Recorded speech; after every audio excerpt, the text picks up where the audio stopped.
Ooh, the extra work. I've done the car thing, except they told me that I needed to have a large vehicle, and I lied and I said, oh yes, I have a large vehicle. And so I rented one.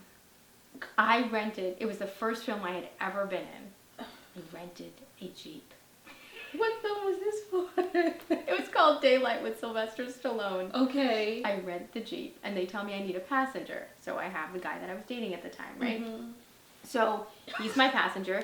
I get to the set. I rent this thing for like $145, and I'm never gonna make this kind of money on the movie at the time. Right, because you weren't SAG yet. No, I wasn't SAG, and so I'm getting some bare minimum like $80 for the day, and it's overnight. It's an overnight shoot. Oh gosh. And it's in the middle of February, and it's supposed to be the fall.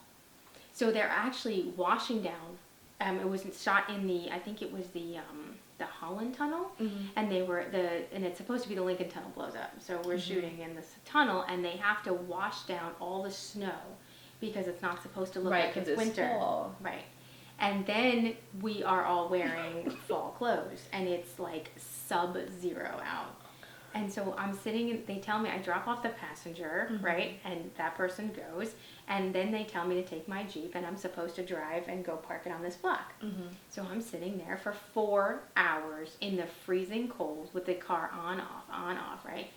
And it turns out they come back, and they said we could take lunch, which is like, 2 o'clock in the morning, right? Right. So I go to lunch, and it turns out that my passenger, this person I was dating, who I convinced to come, has been in the movie the entire time. The reason I'm not in the movie with my vehicle that I rented was because they didn't want any of the big vehicles because they were blocking the scenes. Yes, this is the first movie I'm in. Oh my God. I'm not in it. I'm in my car. Get out. So finally I'm like, I'm not going back to the car. There's no way I'm going back to the car. So I refused to go back to my car. I blend in with the rest of the people that had already been in the action. Yeah. Because I'm like, no way. No way. This is not happening. Yeah. So I've told everybody I'm going to be in this movie. And I'm like, I'm parked down the block in some car that I rented. Oh my God. So I mush myself in with the group.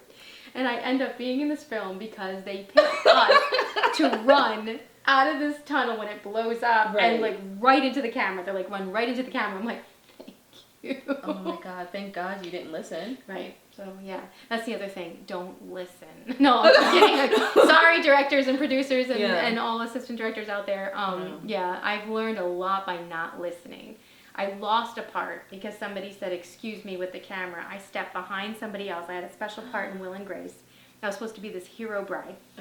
I stepped behind this woman so that they can come through with the camera. They take the woman instead of me. And I said, no, that's my part. I'm the hero bride. And they're like, no, the director picked her. I said, no. I'm like, I stood behind her. That's how come he saw her. He thought she's the hero bride, but I'm the hero bride. Right. And they're like, no, I'm sorry. Yeah. So then I wasn't in it at all. Oh my God. I lost my part because I was polite and I stepped behind. You step in front. You don't step at all. You say, no, excuse me. I'm in a wedding dress. Right. I'm the bride. I'm the hero bride. Yeah, so there's a lot that I've learned from being an extra is, trying to like politely make sure that, you're not taking a back seat to stuff like that. Wow.